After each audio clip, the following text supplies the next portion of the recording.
到我美美 US Law 北美法律第一频道，记得订阅我们，并且开启小铃铛，获取最新视频哦。大家好，我是 DT Law Corporation 的 Daisy 赵律师。那今天想来和大家聊一下F1 签证或者是 H1B 签证的一些税务问题。那首先我们要聊的是 F1 学生签证。那在税务方面，学生签证有一个5年期限，在拿学生签证不到5年的情况下，属于海外居民，不需要申报海外资产或者是海外的收入。但是拿到学生签证一旦超过5年，那么这位学生会被视为美国的税务居民，那就需要申报海外的资产，包括海外的收入。在持有学生签证没有满5年的情况下，如果在美国境内打工，收到的工资仍然需要付税，但是可以跟老板申请不要预扣社保，就是 Social Security， 或者是医疗，就是 Medicare 那一块的税。那老板通常是不愿意这么做的，因为系统修改比较麻烦。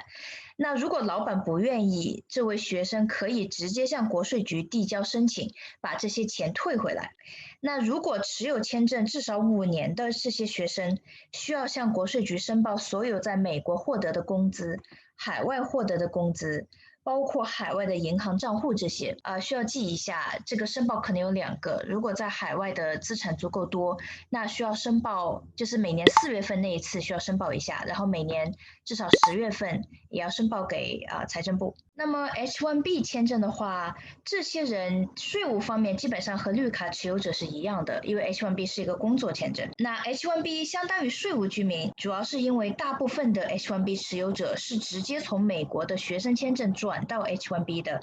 那么这些就意味着这些 H1B 的持有人在美国的时间远远超过了183天。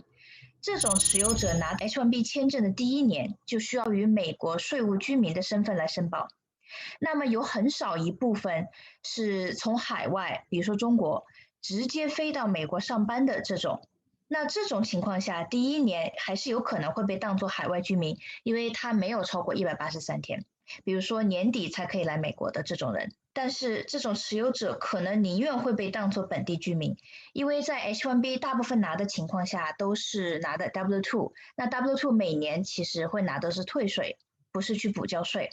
那这种情况下，如果是美国居民的话，他可以会拿到更多的一部分退税，因为他的那个 standard deduction 会更高一些，特别是如果有配偶的情况下，他的 deduction 会其实是2倍左右。